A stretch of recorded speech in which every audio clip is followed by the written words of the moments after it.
Amém. Nós estamos iniciando hoje o 33º estudo, né, do nosso Seminário Teológico de Base, da Escola de Discípulo, né, que é o Ministério de Ensino Deuteronômio.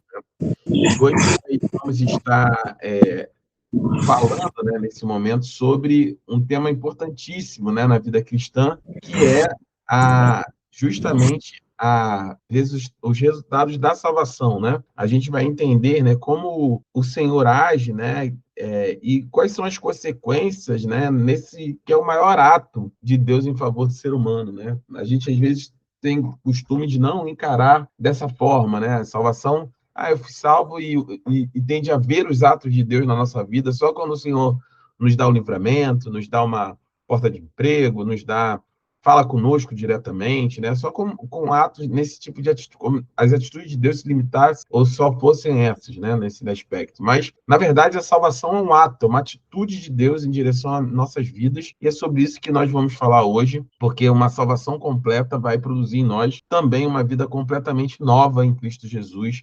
E isso é um fator importantíssimo, né? Nós temos vivido tempos onde nós temos visto pessoas que alegam, né, ou que se dizem cristãos, mas não nasceram de novo, né?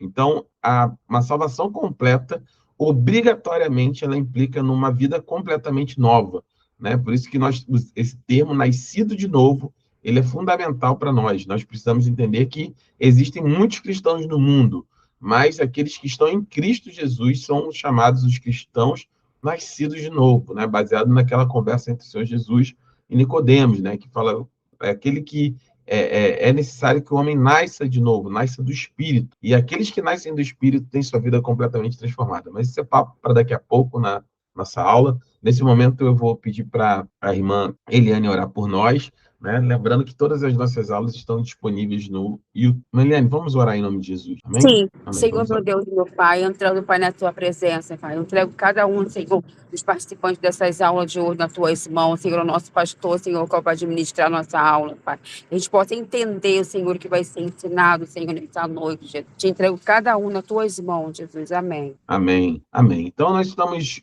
hoje começando, né, como eu falei, o estudo de número 33, está aqui na tela para vocês. Mas antes, eu vou fazer o que eu tenho feito em algumas aulas, né, que é o nosso momento aqui, pelo menos 5 minutinhos, para nós falarmos do nosso site, né, do deuteronômio.com.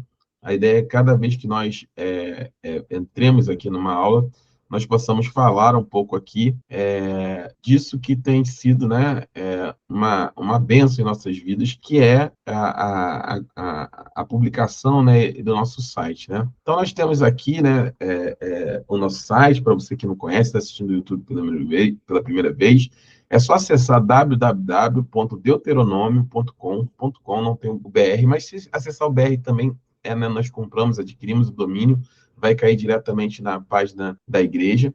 E aqui nós temos a nossa página inicial. Hoje eu vou falar de uma funcionalidade que muitas pessoas ainda não conhecem, né? No nosso site, nós temos aqui, você vai rolando para baixo, você vai conhecendo um pouquinho da igreja, tudo aquilo, nossos fundamentos, né? O que nós cremos, conhecer mais um Ministério do Deuteronômio, né? Tem todos os nossos recursos. E um item que eu vou trazer hoje, que eu gostaria de compartilhar com os irmãos, né? Só antes dizendo que alguns novos infográficos, né, foram colocados, né? A gente já abordou esse outro momento, mas entraram alguns novos, né? Por exemplo, entraram aqui os sacrifícios levíticos, né? O que era a oferta de manjares, o que era o holocausto, né?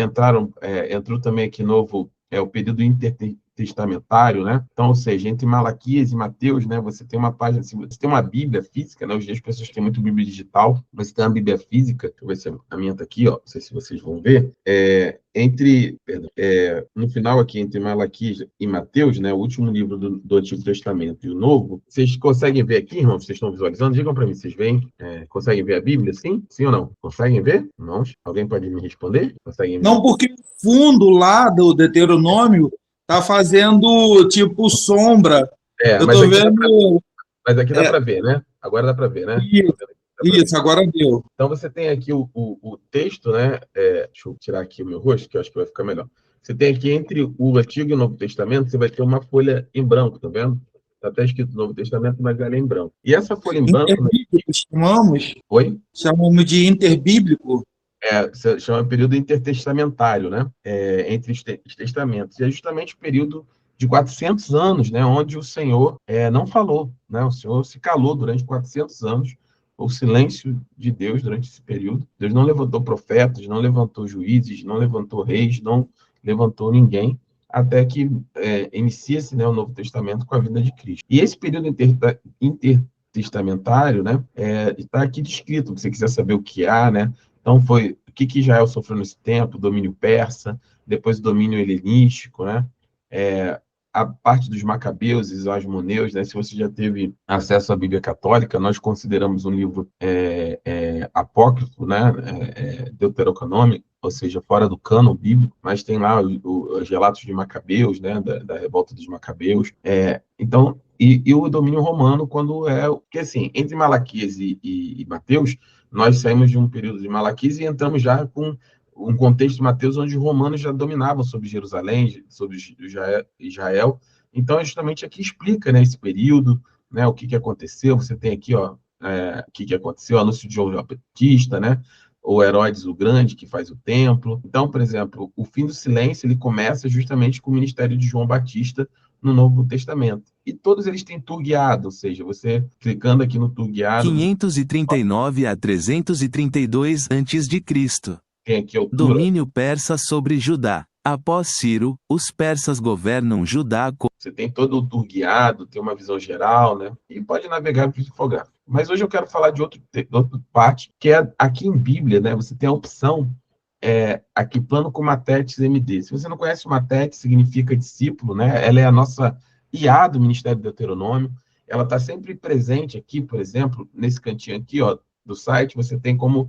deixa eu limpar aqui meu histórico para vocês verem.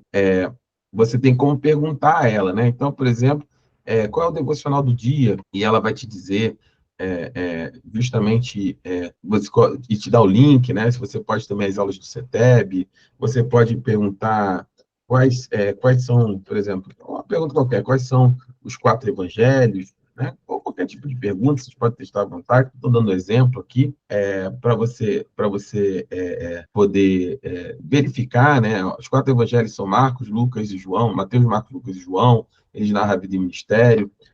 Qual a próxima aula do CETEB? Do CETEB. Até estou digitando errado, só para vocês verem que... Então, aqui tem essa estrutura, e ela é uma IA treinada, né, nos princípios da nossa igreja, né? Ela está apta a responder, terça-feira, 20 horas, tá vendo? Está aqui as aulas, ele te joga lá para você poder ver as aulas.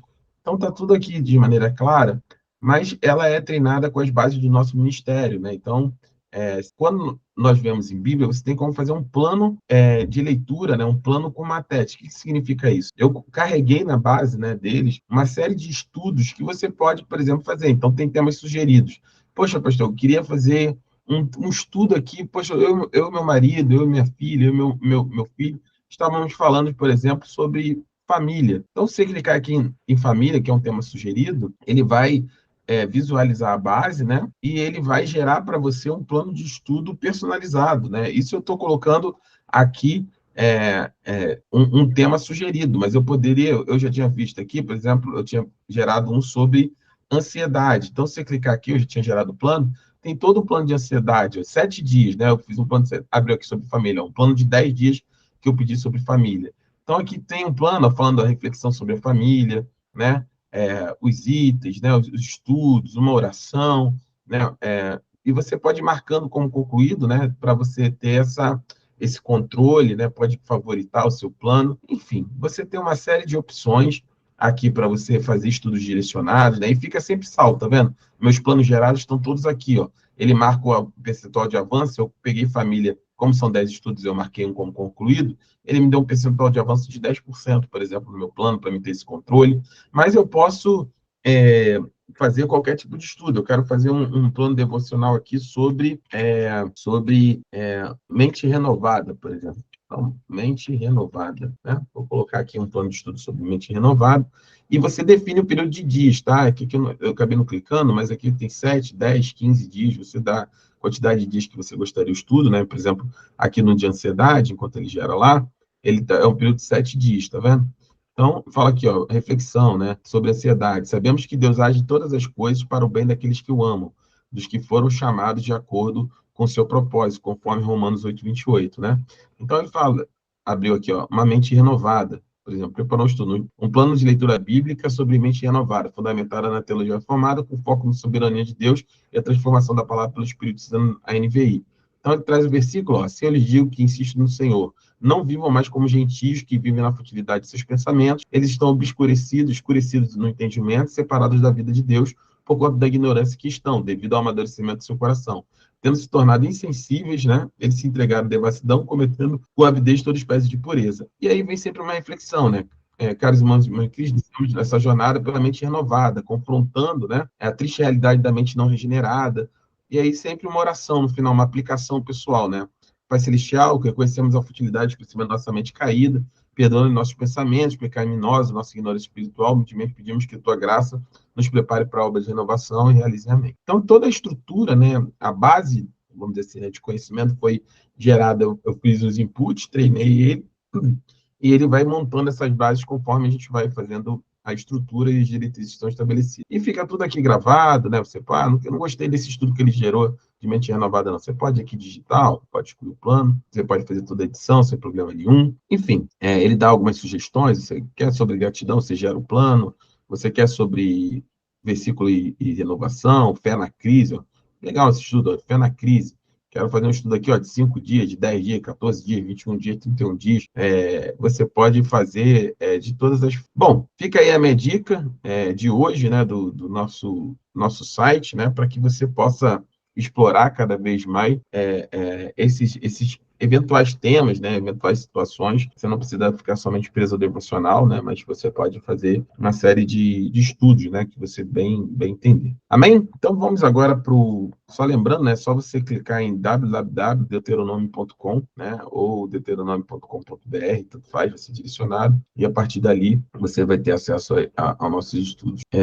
E hoje nós estamos falando, né, voltando para o nosso tema de hoje, nós estamos falando sobre o estudo chamado os resultados da salvação, né? Então, como eu já disse, né, na introdução, a salvação é o maior ato de Deus em favor do ser humano, mas o que ela produz na vida de quem crê, né? Quais são as suas consequências práticas e espirituais? E aí, a ideia é que nesse estudo, né, a partir da palavra de Deus, a gente possa examinar os principais resultados da salvação, né? Principalmente do ponto de vista das realidades que transformam a posição, a natureza e o relacionamento do crente com Deus. Como eu falei no início, né, uma salvação completa, ela vai servir para uma vida completamente nova, né? Não existe você nascer de novo em Cristo Jesus e continuar tendo uma velha vida, né? As pessoas que vivem assim, elas estão sendo enganadas por si mesmas ou pelos outros, né? Não tem como eu dizer que eu nasci de novo e viver uma vida antiga, uma vida de prostituição, uma vida de vícios, uma vida de belicosa, né, de brigas, de confusão.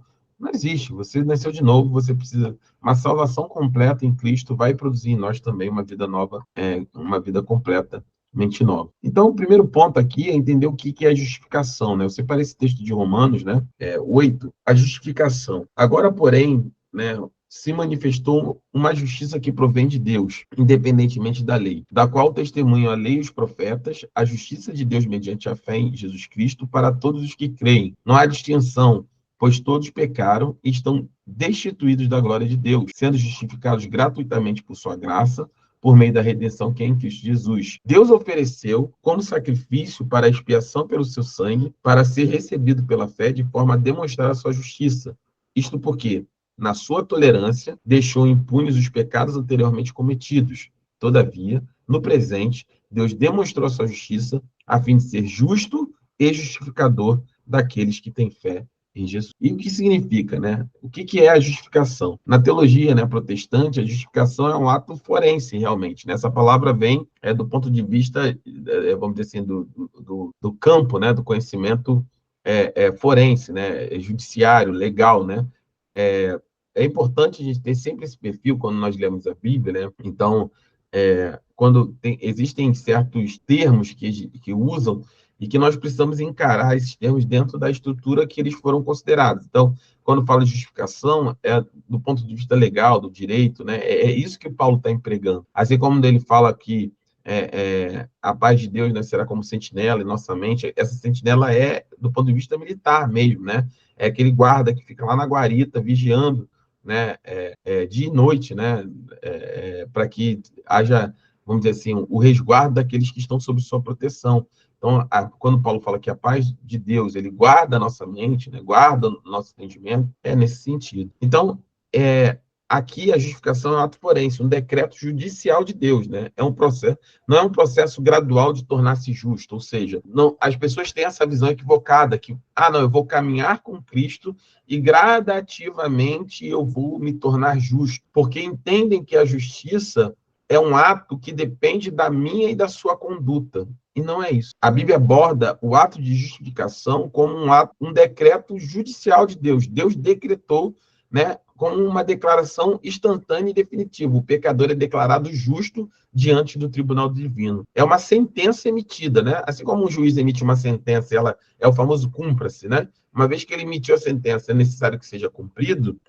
A justificação, nos termos que a Bíblia aborda, ele é um ato judicial nesse aspecto. Ou seja, o Rodri, o Lúcio, o Cristiano, a Fernanda, a Daniela, a Eliane, nós éramos injustos, nós éramos caídos, né? Mas através de uma decisão, um decreto do Senhor em nossas vidas, baseado na nossa fé em Cristo e no sacrifício, obviamente, de Cristo na cruz, que é o que nós temos falado nas últimas aulas, Deus decreta, né, declara que a partir de agora, pelo sangue de Jesus, pelo sacrifício de Jesus, a Fernanda, a Daniele, a Eliane, o Lúcio, o Rodrigo, o Cristiano, são justos diante dele, diante do tribunal divino, porque Deus nos justificou. E esse é o princípio da justificação.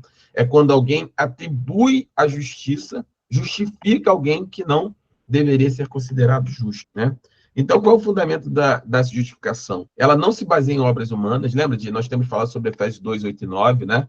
Pois vocês são salvos pela graça, mediante a fé, isso não vem de vocês, é dom, é um presente de Deus, e não vem das obras para que ninguém se glorie. Então, não há nada que nós possamos fazer que nos justifique diante do Senhor. Por isso que não é um processo gradual, né? Uma questão é a minha condição pecaminosa, né? Entendam sempre essa tensão bíblica, tensão teológica que existe. Nós vivemos o já e ainda não. Esse é o ponto, esse é o que nos dá essa sensação de divisão, de rasgar do nosso corpo, do nosso entendimento, da nossa mente, da nossa alma, quando nós estamos em Cristo, quando nós pecamos, quando nós erramos. Essa sensação de partir ao meio é por causa dessa tensão que ainda existe, porque nós vivemos o já e o ainda não. Nós já estamos salvos, já, mas ainda não. Por quê? A nossa salvação será completa quando Jesus retornar para nos buscar, para buscar a sua igreja. Nós já estamos livres da escravidão do pecado, já, mas ainda não, porque pela nossa carne ainda vivemos sob a influência do pecado. Ainda somos tentados nas nossas fraquezas, nas nossas dificuldades. Então, essa tensão, ela nos faz acreditar que nós também estamos sendo justificados ao longo do tempo. Quando eu peco, eu não sou mais justificado. Quando eu volto a não pecar, isso faria com que a justificação que leva à salvação dependesse de mim e de você. Ou seja, se eu faço coisa certa, sou justificado, faço coisa errada, não sou justificado, então a obra não depende mais do Senhor, a obra não vem mais de Cristo, mas da minha própria conduta diante de Deus. Ou seja, eu sou justificado porque eu ajo de forma justa. E nós somos... E é impossível ao ser humano ser justo. A palavra do Senhor declara, né, que ele passou os olhos sobre a terra e não havia um justo sequer. Não existe. Nenhum ser humano nascido antes, durante e depois do nosso tempo, com exceção, obviamente, de Cristo, que era 100% homem, 100% Deus, nenhum de nós foi justo. Então, não se baseia a justificação em obras humanas. Ela precisa ser recebida pela fé, né? Sola fide, somente a fé em Cristo Jesus pode nos dar essa certeza. Por que precisa ser recebida pela fé? Porque o nosso entendimento, a nossa mente, ela não é capaz de aceitar isso de maneira tão simples, né? Porque não é um abrir do céu, não, é pela fé, pela confiança. Qual é a definição de fé? Eu sempre falo, definição de fé, a melhor definição de fé para mim é confiança em Deus e sua palavra. A nossa fé, a nossa confiança em Deus e sua palavra faz com que nós aceitemos a justificação. Por que nós aceitamos? Porque Deus disse que nos justificou. E por confiar na palavra de Deus que diz isso e no Deus que disse isso, nós aceitamos pela fé a justificação. Tem como base, né, que somente Cristo e não as nossas obras podem fazer isso. São as bases dos solas, né? Se você não conhece os solas, entra no nosso site lá, vai lá na parte lá de quem somos lá, tem os solas, né, que são as bases da reforma protestante, que também norteiam a nossa igreja. Solos Cristos, que é somente Cristo é instrumento, é o único intermediador entre Deus e o homem, o único capaz de salvar o homem é Cristo. Mais nada, nem eu, nem você, nenhuma ação nossa, nada do que possamos fazer. E ela é concedida pela graça, que é a sola gratia, né, que somente pela graça nós alcançamos isso. Não é por obras, não é por boas ações, não é por caridade, não é por absolutamente nada. Somente a graça de Deus é capaz de nos salvar. Ou seja, nós somos justificados gratuitamente por sua graça, conforme está escrito em Romanos 24, aqui no texto, versículo 24, sendo justificados gratuitamente por sua graça, por meio da redenção que é em Cristo Jesus. Essa parece meio redundante, mas não é. Nós somos justificados gratuitamente pela graça do Senhor sobre as nossas vidas. E aí, eu queria passar esse videozinho sobre redenção. Confirme para mim se vocês têm aqui nesse momento o áudio. Porque os cristãos geralmente falam, eu fui redimido pelo sangue do Estão ouvindo? Sim ou não? Sim, sim. Vou colocar no início. Cordeiro. Então, essa frase... Porque os cristãos geralmente falam, eu fui redimido pelo sangue do Cordeiro. Então, essa frase é muito densa. Vamos tentar entendê-la melhor. Primeiro, vamos falar sobre o que significa redimir algo. Se você possui algo, isso pertence a você, né? Mas você pode perder coisas ou ser roubado. E o que é seu por direito pode acabar nas mãos de outra pessoa. Então, eu devo tentar recuperar, né? E tem formas diferentes de fazer isso. Você pode mostrar alguma prova de propriedade, ou talvez comprar aquilo de volta, ou simplesmente exigir que devolva. Independente de como acontece essa transferência de volta para o proprietário legítimo, é isso que a Bíblia chama de redenção. Tá, mas o que significa dizer que uma pessoa foi redimida? Bom, imagine que você vivia nos tempos bíblicos antigos e ficou sem dinheiro. Como último recurso, você poderia se vender como escravo para pagar essa dívida. Aí eu perdi a minha liberdade. Mas um parente poderia aparecer com um dinheiro chamado preço de redenção e resgatar você. E essa pessoa era chamada de resgatador da família e poderia te transferir de volta para a família. Entendi. A história da Bíblia começa com esta ideia de que toda a criação, em especial os humanos, pertencem a Deus. Mas, tragicamente, os humanos acabaram sendo corrompidos e escravizados pela morte. Deus quer a humanidade de volta. Então, a história da Bíblia é basicamente sobre como Deus nos transfere de volta para Ele. Ou seja, nos redime. Tá, e onde entra o sangue do Cordeiro nisso tudo? Para este último passo, precisamos contar uma história. No pergaminho do Êxodo, o faraó reivindicou a vida de todos os israelitas, tornando-os seus escravos. Eles perderam a liberdade, mas eles não pertencem ao faraó. Israel pertence a Deus. Exato. Por isso, Deus confronta o faraó e exige: liberte o povo ou eu vou ter que mostrar meu poder e levá-los à força. Você tá falando das pragas? Mas elas não funcionam. O faraó se recusa a reconhecer a posse de Deus sobre Israel. Então, num ato final de poder, Deus deixa claro ao faraó que não apenas Israel, mas todo ser vivo pertence a ele. Deus mandará uma praga mortal na terra para forçar o faraó a libertar os israelitas. Mas esta praga não cai apenas sobre o faraó e o Egito. Ela também vai tirar a vida dos israelitas. Lembre-se que todos já estão escravizados pela morte. Mas Deus oferece um jeito de se proteger da praga. E é disso que se trata a refeição da Páscoa, onde toda a família passa o sangue de um cordeiro sem defeito no batente da porta de sua casa para protegê-los. Como isso funciona? O cordeiro simboliza uma vida que pertence totalmente a Deus, não corrompida pelo mal ou pela morte. E isso significa que a morte não tem direito a ela. E o sangue? O sangue é um símbolo de sua vida sem defeito que foi entregue à morte. Pera, você falou que a morte não tem direito sobre a vida deste cordeiro. Então por que ele morreu? Pois é, não é justo. Mas como ele entregou sua vida, ele pode, por assim dizer, dar a sua força vital para que outros abram um caminho de volta à vida com Deus. Tá, então voltar à vida com Deus é como estar na casa, que tem o sangue do cordeiro na porta, protegida da morte e que pertence a Deus. Isso. Então, na noite de Páscoa, Deus liberta as pessoas da morte. E no dia seguinte, o faraó abre mão da sua reivindicação sobre Israel.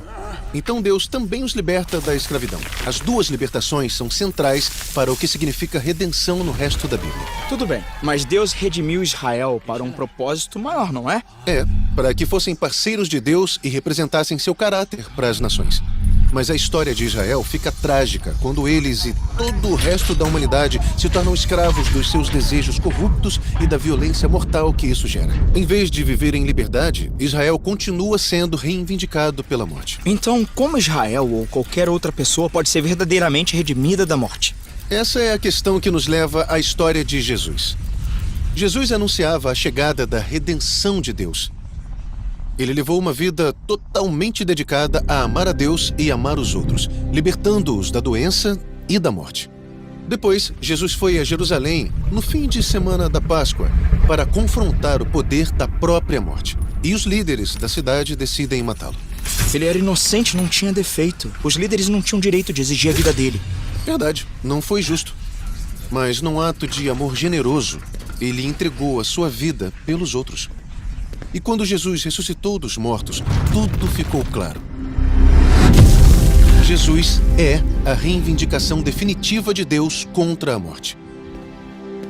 E a vida de Jesus, representada por seu sangue, é um abrigo para qualquer um que se refugia nele. A morte não pôde reivindicá-lo, e por isso, também não pode reivindicar você. Então, quando os cristãos dizem eu fui redimido pelo sangue do Cordeiro, O que eles querem dizer é que por causa da vida de Jesus, eles foram reivindicados por Deus para a liberdade e para um tipo de vida que está além do poder da morte. Pertencemos a Deus e nada pode mudar isso. É isso que significa ser redimido pelo sangue do Cordeiro. Hein? Amém, muito lindo. Amém. Lindo, né? Muito lindo, né? Muito bom, sabia? Explicação muito direta, sem volta direta. E é importante, né, Rodrigo e Fernanda, a gente ter acesso a esse tipo de definição, vamos dizer assim, né, de explicação clara, objetiva sobre esses termos que são tão presentes na nossa fé e que muitas vezes a gente acaba transformando eles em quase que num item secundário, né, no sentido assim, a gente fala sobre redenção, a gente fala sobre remissão, a gente fala sobre o Cordeiro, a gente fala sobre o sangue. É comum o nosso linguajar, né? Se alguém se converte hoje, ele já entra nesse ritmo, né? De, eu sou salvo pelo sangue do Cordeiro, fui redimido por Jesus. Mas existe uma diferença. Óbvio que nós, por associação, a gente acaba entendendo o que está sendo dito. Que Jesus nos resgatou, até porque é o Espírito que nos convence disso, né? Que nós precisamos ser salvos e que Jesus é a única salvação. Mas conhecer esses termos de maneira profunda, esses conceitos de forma profunda, ajuda a cada um de nós a viver uma fé de maneira ampla, de uma maneira, vamos dizer assim, consciente, com uma mentalidade que discerne, né? Que tem um discernimento a respeito do amor de Deus e de quanto que custou e qual é a profundidade do ato de Deus em nos salvar, justificar e a redenção que foi executada na nossa vida. Quando nós entendemos isso, né, a gente afasta de nós mesmos uma série de pensamentos, por exemplo, quando nós, de certa forma, nos sentimos distantes do Senhor, frios por algum momento, ou quando efetivamente erramos e pecamos, né? A gente tem sempre essa balança, né, de justiça, né? Tipo, eu errei, Deus não me ama, Deus está triste comigo, Deus está... Óbvio que o pecado não é aceito pelo Senhor, mas quando nós atendemos à redenção, tudo que Jesus fez, e você entende que Deus reivindicou a sua vida. Deus, ele num ato de sacrifício e de amor, ele reivindicou as nossas vidas. Então, nós de maneira nenhuma seremos lançados fora. Se temos um coração para o Senhor e reconhecemos a nossa dificuldade, as nossas falhas, nossos pecados, o Senhor sempre estará de braços abertos para nos ter dentro da casa onde o sangue do Cordeiro foi passado na porta, dentro da zona de conforto da sua proteção, da sua presença, onde a morte, não física, né? Porque quando a gente fala de morte no cristianismo, não é a morte física, né? É a segunda morte. Qual é a morte de segunda morte? É a morte espiritual, é a separação eterna de Deus. E o sacrifício de Cristo, ele nos protege dessa segunda morte, dessa morte espiritual, não somente no futuro, onde pessoas morrerão eternamente, serão lançadas no sofrimento eterno por não terem o sangue do Cordeiro, assim como no Egito, e outras pessoas viverão eternamente protegidas porque estão cobertas pelo sangue do Cordeiro. Só que o sangue do Cordeiro não fala só de futuro, fala de presente. Não é que, lembra do já e ainda não? Né? Já de ainda não estarmos nesse futuro glorioso com o Senhor, mas já somos cobertos pelo seu sangue e estamos protegidos, né, dentro da casa, né, onde o sangue do Cordeiro foi passado, a saber, a igreja do Senhor. Tudo aponta, né? Tudo aponta, e a igreja que eu não estou dizendo prédio, tá? Não é o Ministério do Deuteronômio, a porta da nossa igreja, é a igreja de Cristo, nós como igreja, nós todos, né? Do nosso ministério, dos irmãos batistas, assembleanos, presbiterianos, metodistas, a igreja do Senhor, né? Nós, quando estamos dentro da casa, da igreja do Senhor, fazemos parte do corpo de Cristo, nós estamos protegidos pelo teu sangue. E aí, quando você entende isso, né, o processo de justificação, é muito difícil você aceitar simplesmente que Deus vai te lançar fora, que você não é amado do Senhor, ou que Deus, de alguma maneira, ele tem interesse em te perder. Alguém que executa tudo isso que foi feito jamais vai abrir mão de mim, de você, por qualquer que seja o motivo, né? Então, na Reforma Protestante, né, a gente recuperou essa doutrina bíblica da justificação, né? E no nosso material aparecem 5 movimentos fundamentais, né, desse processo. Primeiro era o plano de Deus. A justificação não foi improvisada, isso é importantíssimo, porque quando nós não temos essa clareza, nós expomos a Deus, atribuímos a Deus algo que é somente do ser humano, que é a volatilidade. Parece que Deus ama, não ama, quer, não quer, tá junto, não tá junto, né? Ele vai andando conforme as emoções, como o ser humano andaria, né? Tipo, olha, eu sou amigo do Cristiano, se eu vacilar com o Cristiano, ele não vai mais gostar de mim. Ou eu tenho relacionamento com a pastora Tatiana, né? Minha esposa, se eu vacilar com ela, ela vai, né? Um dia ela não vai querer mais estar comigo, porque eu errei, pequei contra ela, e a gente atribui, né, essa condição humana a Deus. Mas Deus não é assim. Deus não improvisou, né? O que eu estou dizendo assim, eu nunca planejei ter uma esposa Tatiana, né? Vou te dar esse exemplo, é muito bom. Nunca planejei ter uma esposa Tatiana. Na minha vida não houve esse planejamento. A partir do momento que eu me deparo com ela, entre aspas, começa esse improviso. Não, agora eu vou ajustar a minha vida, porque, né, eu a amo, eu quero estar com ela, né, e aí eu ajusto a minha vida para que isso ocorra, né? Então, para que essa realidade se torne real, vamos dizer assim, na minha vida. Como o Senhor não é isso. Deus não está improvisando o relacionamento que ele tem com você e comigo. Deus, ele tem um plano, claro, desde a eternidade. Deus amou o mundo de tal forma que desejou ter um relacionamento pessoal todo aquele que nele crê. Então, a justiça não foi improvisada, ela foi plenamente planejada na eternidade. Já falei sobre isso aqui.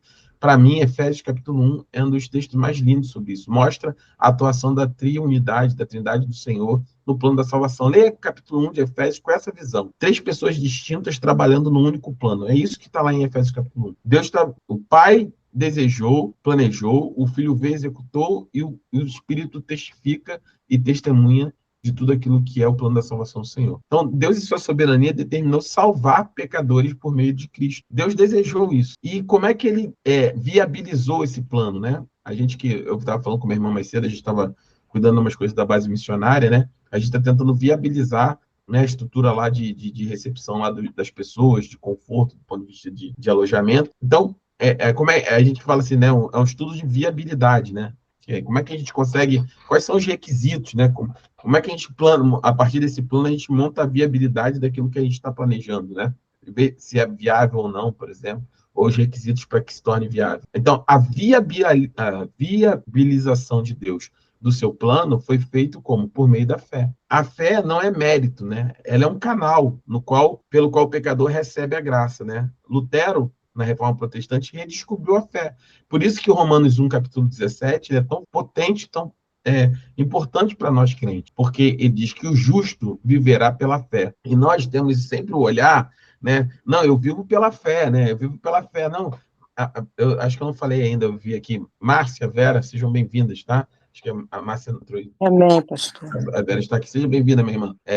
Então, vou utilizar o exemplo da Vera. A gente fala assim, não, a Vera fala, não, pastor, eu vivo pela fé. Aí a Fernanda fala, eu vivo pela fé, baseado em Romanos 17. Mas esse viver não é aplicado somente ao tempo presente. Não é eu viver pela fé. Não, eu saio para trabalhar todo dia e eu vivo pela fé, que eu vou conseguir, que Deus vai me dar força. Eu vivo... Não é isso somente, né? Óbvio que pode se estender essa aplicação, mas a aplicação direta aqui é que o justo viverá pela fé no futuro, na eternidade. Nós vivemos para sempre para Deus, saímos do estado de morte eterna para o estado de vida eterna, quando? Lá, não, a partir do momento que aceitamos a Cristo. Porque nós condicionamos a vida e a morte à primeira morte. Eu morri hoje, amanhã eu infartei, morri, então se morreu, não viveu. Não. Para Deus, a primeira morte, ela não importa, ela é condição da natureza humana. Deus, ele olha para a segunda morte, a separação eterna dele. Então, do ponto de vista de salvação salvífico, nós já vivemos pela fé, ou seja, Deus, ele não tem a visão minha e sua de ontem, hoje, o passado, o presente e o futuro. Deus, ele olha tudo o tempo todo, ele tem uma visão sobre tudo. Deus não está limitado pelo tempo. Então, Deus, o que eu estou dizendo Deus não, ele olha a Vera aqui hoje, mas ele vê a Vera do passado e ele vê a Vera no futuro, ele vê toda a vida, ele vê toda a existência. E para fins de salvação, a Vera, o Lúcio, o Cristiano, a Fernanda, a Daniela, a Eliane, o Rodri, já vivem eternamente para o Senhor. Já estão vivos diante de Deus. Como? Pela fé, pela confiança que nós declaramos em Cristo Jesus e na sua palavra. Então, esse processo, né, ele foi viabilizado por meio da fé, só que havia um preço, né? Vou usando o mesmo exemplo aqui que nós estamos fazendo, estou falando, eu mesmo, a gente construindo o plano de viabilidade lá da base missionária. Qual é o plano? Colocar uma composição para receber bem os irmãos lá do ponto de vista de dormitório, né? Como a gente vai fazer isso? Qual meio? Fizemos estudo de viabilidade para implantação, né, por exemplo, dos belis. E aí, onde a gente chega no custo.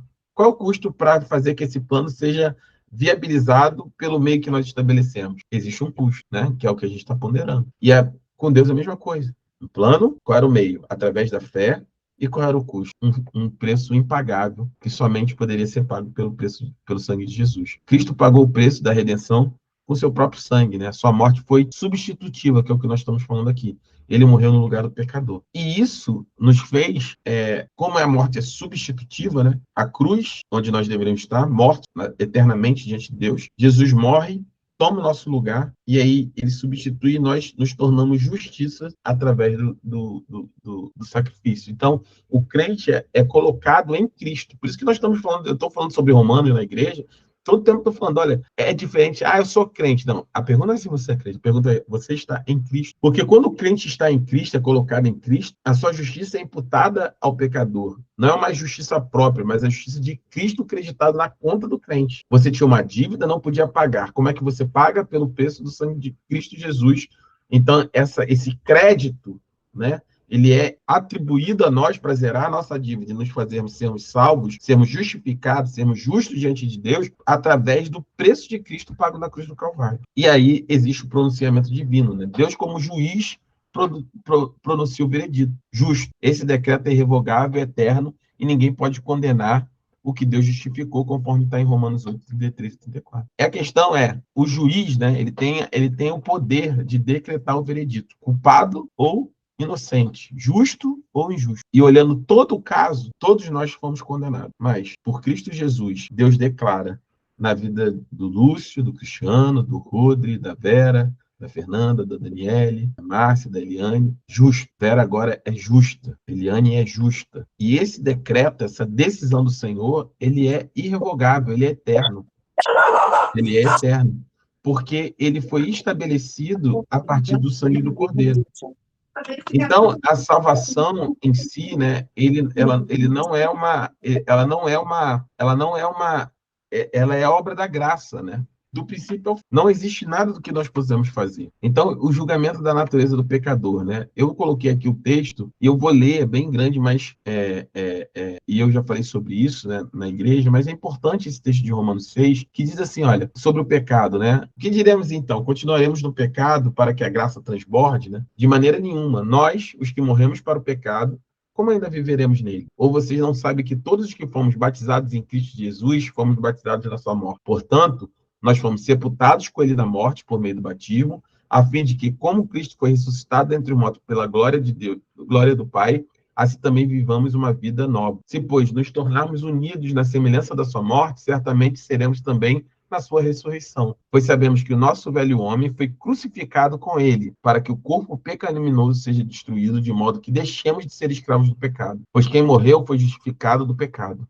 Ora, se morremos com Cristo, cremos que viveremos com ele também. Pois sabemos que, tendo sido ressuscitado dentre os mortos, Cristo não pode morrer outra vez. A morte não tem mais domínio sobre ele. No que se refere à morte, morreu para o pecado de uma vez por todas, e no que se refere à vida, vive para Deus. Assim, vocês também se considerem de fato mortos para o pecado, mas vivos para Deus em Cristo Jesus. Portanto, não permitam que o pecado reine no corpo mortal de vocês, levando-os a obedecer os desejos malignos dele. Não ofereça os membros do corpo de vocês como instrumentos de injustiça para o pecado. Antes, ofereçam-se a Deus como quem saiu da morte para a vida. Ofereçam os membros do corpo de vocês como instrumentos da justiça para Deus. Assim, o pecado não deve ter domínio sobre vocês, porque vocês não estão debaixo da lei, mas debaixo da graça. Então, o que o apóstolo Paulo está dizendo aqui, né? Está colocando aqui, né? É o que significa, né, o julgamento da velha natureza. Na teologia, né, reformada cristã, a morte de Cristo não apenas perdoa os pecados, ela condena e destrói o poder da velha natureza. Ou seja, o velho homem, o meu velho Lúcio, o seu velho homem, sua velha mulher, foi crucificada com Cristo. Isso não é uma experiência subjetiva, não é um sentimento, não é algo etéreo, mas uma realidade objetiva e posicional, né? Estamos em Cristo, a nossa natureza está morta em Cristo. A velho homem está morto em Cristo. E se está morto em Cristo, ela precisa de se manifestar numa realidade objetiva, ou seja, uma nova vida e também uma nova posição. Então, quais são as três verdades fundamentais aqui? A condenação da velha natureza, o corpo do pecado foi destruído, versículo 6. A quebra do domínio do pecado, ou seja, o pecado perdeu a sua autoridade sobre o crente. Não é que nós não estamos mais expostos à tentação e ao pecado, mas ele não tem mais autoridade sobre nós, ele não nos controla, porque em nome de Cristo, no sangue de Cristo, nós agora temos condições de viver livre do pecado. A libertação da escravidão espiritual, o crente não é mais escravo, ele é livre em Cristo. Então, a conclusão é que o crente não está mais sob o domínio do pecado, ele está sob o domínio da graça de Deus. Então, a partir daí, qual é o novo caminho do crente, né? A salvação, ela não apenas muda o destino do crente, mas ela também transforma radicalmente sua vida presente. E isso aqui é o mais importante. Não existe, não existe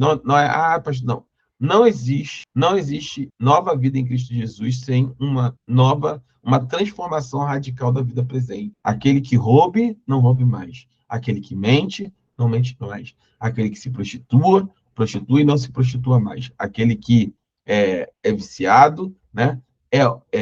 Não se entregue mais aos desejos da sua carne. Então, na perspectiva protestante, a santificação, ela é o processo contínuo pelo qual o Espírito Santo conforma o crente à imagem de Cristo. E isso é importante.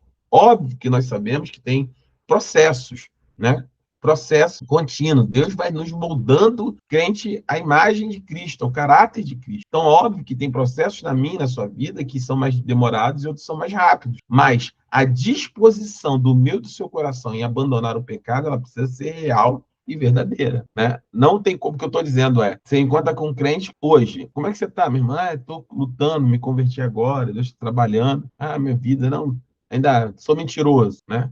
Aí, 10 anos depois, e aí, meu irmão, como é que você tá? Não, eu ainda continuo mentiroso. 20 anos depois, e aí, meu irmão, tô mentindo, que é uma beleza. Na verdade, 20 anos depois você encontra com ele, ele diz para você que ele tá na santidade, né? Mas ele continua sendo mentiroso. Então, assim, é necessário, é um processo, sem dúvida alguma. É contínuo, sem dúvida alguma. Alguns são mais rápidos na nossa vida, sem dúvida alguma. Mas ele precisa haver um movimento, né? Não dá para ser a mesma pessoa o tempo todo. Eu sou a mesma pessoa, pastor, já tem 20 anos que eu sou assim, eu brigo com todo mundo, sei lá, eu pulo de relacionamento em relacionamento, né?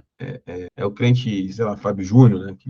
Quantas vezes se casou, irmão? 77 vezes até aqui. O crente Rock Balboa, né? Briga com todo mundo, briga com a família, briga com a mãe, briga com o pai, briga com o irmão, briga com o tio, briga com o vizinho. Está todo mundo errado, só ele é certo. Não houve mudança, né?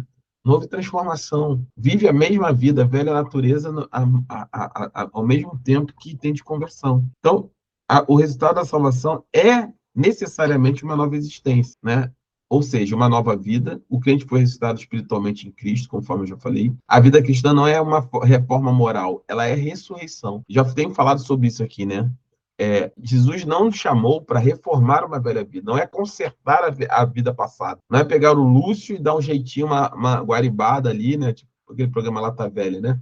Pegar ali, dar uma ajeitada e transformar no Lúcio mais bonitinho, moralmente mais correto. Não. Aquele Lúcio não presta mais, ele é morto. E é uma nova vida que vem de Deus e caminha para Deus. Então, essa nova vida traz uma nova natureza, né? O Espírito Santo habita no crente e produz em nós desejos, inclinações e frutos novos. A nova natureza deseja Deus, a palavra de Deus, e a santidade que Deus exige. Por isso que eu falo sempre termômetro. Você quer saber se você está bem espiritualmente? Se alguém te chamar para orar hoje, você ora?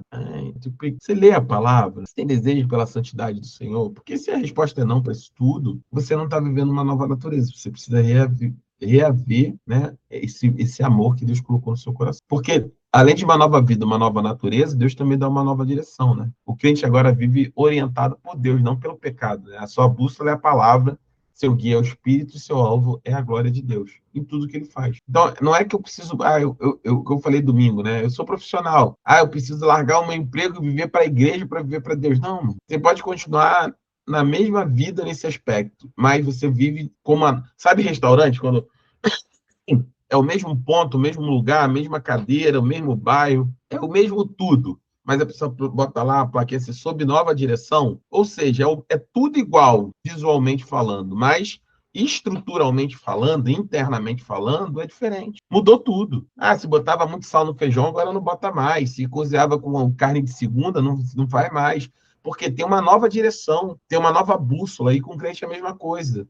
A nossa bússola, se antes a bússola da sua vida profissional era vamos dizer assim, o ego, agora é a palavra. Se seu guia, né, era a sua vaidade, agora é o Espírito. E se seu alvo era ser reconhecido pelo homem, agora o seu alvo passa a ser a glória de Deus. Ou seja, é a mesma estrutura, mas sobre uma nova direção. Então, agora o cristão pode obedecer a Deus, não por obrigação, mas por amor, conforme João 14,15, lutar contra o pecado com a força do Espírito, né, conforme Gálatas 5,16, e viver em santificação, crescendo em graça dia a dia. E aí, o resumo que nós tiramos disso é que a vida cristã é uma caminhada de transformação contínua pela graça. E aí, algo que é importante é que isso vai manifestar numa comunhão familiar do cristão, né? 1 João 1, 5-10 diz assim, essa é a mensagem que dele ouvimos e transmitimos a vocês. Deus é luz e nele não há treva alguma. Se afirmarmos que temos comunhão com ele, mas andamos nas trevas, mentimos e não praticamos a verdade. Se, porém, andamos na luz, como ele está na luz, temos comunhão uns com os outros, e o sangue de Jesus, seu Filho, nos purifica de todo pecado. Se afirmamos que estamos sem pecado, enganamos a nós mesmos e a verdade não está em nós. Mas se confessamos nossos pecados, ele é fiel e justo para perdoar os nossos pecados e nos purificar de toda injustiça. E se afirmamos que não temos cometido pecado, fazemos de Deus um mentiroso e sua palavra não está em nós. Eu gosto muito desse texto porque João aqui desmente a maioria da postura que a maioria dos crentes tentam assumir. Igrejas muito religiosas, religiosas de religiosidade, né, de estrutura, onde o coração está na estrutura religiosa e não necessariamente em Cristo, você vai ser sempre os crentes mostrando, não, porque eu tenho na posição, porque eu sou profeta, eu sou homem de Deus, eu sou servo, eu sou ungido, eu sou Moisés que caminha no deserto, eu sou o cajado. Né? As pessoas tendem a querer se reafirmar diante das outras pessoas, né? Pastores, líderes, irmãos em Cristo, como essa autoridade de santidade, né? São os ungidos, os separados, porque pagam um preço, né, para ter uma vida. É óbvio que nós devemos buscar a santidade, é óbvio que nós devemos buscar uma vida de separação para Deus. Isso não é negociável, isso não deveria ser mérito. Mas João bota logo o pé na porta, ele já, no versículo 10 diz assim, se você afirmar que você não tem pecado, você é o santarrão, você é melhor que todo mundo, você é um ungidão, né? Você faz de Deus mentiroso e a palavra dele não está em você, porque a condição do crente, ela é, antes de mais nada, de reconhecimento da sua incapacidade de salvação, da sua incapacidade de servir a Deus de forma adequada, de se apresentar diante do Senhor de uma forma aceitável. Quando eu me apresento diante do Senhor, eu preciso ter a certeza absoluta de que eu só estou diante de Deus, porque o sangue do Cordeiro é sobre a minha vida. Ai de mim, se não fosse Cristo Jesus. E se hoje eu estou de pé, glórias ao Senhor, e aquele que está de pé, cuide para que não caia. De forma que a minha santidade, ela não é uma régua de comparação com o Cristiano,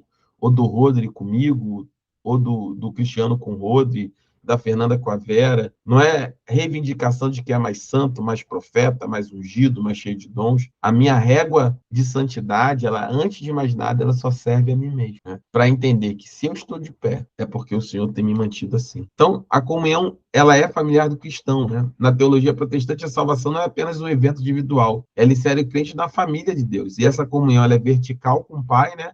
E horizontal com os irmãos da fé. Não é uma comunhão religiosa formal, mas uma relação de vida, luz e amor. Então, quais são os 3 pilares da comunhão que João fala, né? Primeiro, andar na luz, né? Viver em transparência diante de Deus e dos irmãos. A luz expõe o pecado, mas também purifica. Quem anda na luz tem comunhão real e não superficial. Igreja, você é crente, você precisa ter comunhão com seus irmãos. Você precisa andar em comunhão com seus irmãos de maneira transparente, né? É o que eu costumo falar na igreja, né? Nada pode ser tratado debaixo dos panos, em segundo lugar. Se a gente tem um problema, e com certeza nós vamos ter, precisa ser tratado de maneira direta, né? Clara, à luz, né? Para que todos vejam e saibam, né? E nós possamos resolver isso. Porque andar na luz é viver de forma transparente com Deus e com nossos irmãos. Confessar os nossos pecados, né? A confissão do pecado não é para recuperar a salvação. Isso é um ponto fundamental. Para que eu confesso o pecado? Para recuperar a minha salvação. Se fosse assim, a gente perde salvação.